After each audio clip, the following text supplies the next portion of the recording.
Here in the video, we will share the details for the NBA 2K25 error code 0x587be2a3.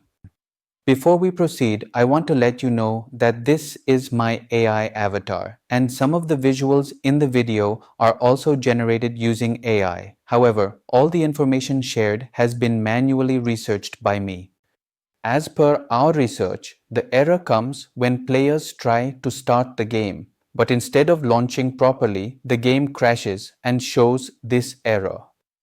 According to our research, this error may occur due to device issues, network problems, or server-side disruptions. The first thing we suggest is to power cycle your device along with your internet.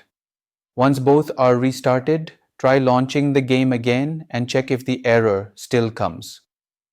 If the error still comes, then check if you need to update the game.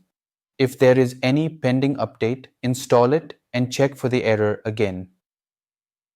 If the error still persists, then try connecting your device to a different Wi-Fi network or mobile hotspot. After switching the network, see if the error still comes. At last, if the error still persists, go to nba.2k.com/server status and check if the servers are down. If the servers are having issues, you may need to wait for them to come back online. Then check if this resolves the error. Thanks for watching. This is all we have for the error. If this video helped, don't forget to like, share and subscribe. Have any questions or issues? Drop them in the comments below. Thank you.